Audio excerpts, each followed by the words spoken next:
When it comes to working out, we're all trying to do a little bit better, aren't we? Yeah. You go to the gym, you lift some weights, maybe hit a treadmill, and you try and get a good workout in. Yeah, well, there's someone here in Charlotte setting a new bar when it comes to exercise, and he's doing it for a great cause with a great message. And tonight, Will Kunkel brings the story to us. Yeah, Timothy Shane Johnson, guys, better known as T-Shane, is a Marine veteran crushing world records for, push-ups. His last record, 3,050 in 1 hour. Let me say that again, 3,050 in 1 hour. His next record is taking place on November 10th, the Marine Corps' birthday, of course. T-Shane is pushing himself in order to lift others up. As a finalist for Mr. Health and Fitness, he would win $20,000 and is committed to donating it to a veterans nonprofit. Now his next goal is to set the record for the most push-ups in 12 hours. The current mark, just a cool 19,325 push-ups. So I know what you're thinking. What's it like to do that many push-ups? And you're just in a zone. And I'm thinking about tomorrow, to be honest with you. I'm like, this will be over tomorrow. That's how I'm thinking. So I'm just like, get through the next one, get through the next one. I don't want to hear the number or the count. I think we were like in the middle of like hour 10 and somebody kind of said it, and I was like, and the coach was like, no, because when you start to hear the word 10,000 and you're like, man, I got another 9,000 to go, and the way your body feels, you're like, I don't know. I think I lost 12 pounds that day. During that first attempt, T-Shane wanted to break not only the 1 hour, but also the 12-hour records together. Basically, he went for a sprint, then tried to run a marathon, and his body quit. In November, it's all about those 19,325 push-ups in just 12 hours. That's it. And believe it or not, he actually says it's not going to be a problem. In part because, of course, he's a Marine. We're used to going to those levels. So I think for me, I just kind of went back to that training, mission objective. That's what we need to do. We just need to get mission objective, mission objective. And then there's the aftermath. I could not feed myself. I could not take my shirt off. I could not shower. I couldn't use the restroom.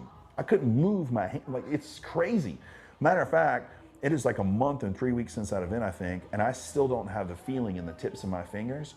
And on this hand, I have real bad nerve damage and I don't have the use of these two fingers. And it's even worse now. I don't feel half this arm most of the time in the mobility of it. But that nerve damage isn't from the push-ups. That's from MS-13. Yes, the gang. While stationed at Camp Pendleton in California, he was heading on a bike ride when given some time off. At that time, MS-13 was targeting military members. They spotted T-Shane, ran him off the road where he flew off his bike at 45 miles an hour and slammed into the corner of a brick wall where he was robbed and left to die. But being a Marine, T-Shane dragged his body to a nearby fire station where he was medevaced to a hospital. But during the rescue process, T-Shane died 3 times, and yet here he is today. Basically broke every bone in the upper part of my body, lacerated every major organ, had to learn how to walk, talk, and breathe again.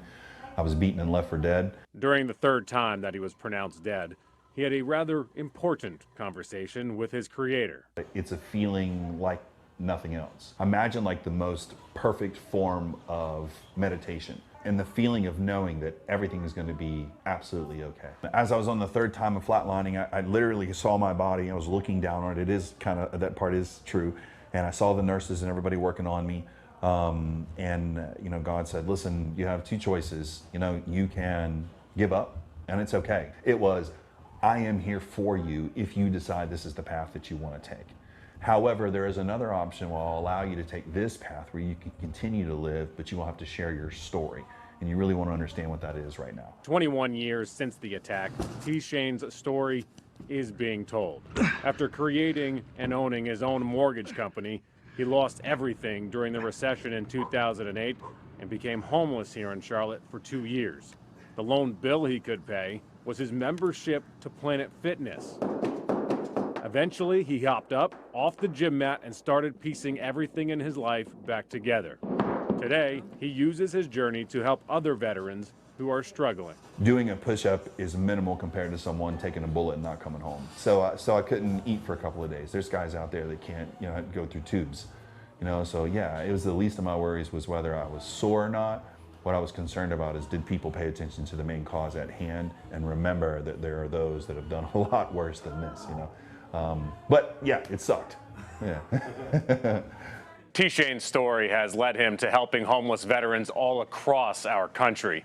In 2018, he hiked up to 22 miles a day with a 30-pound backpack from Orlando to Los Angeles.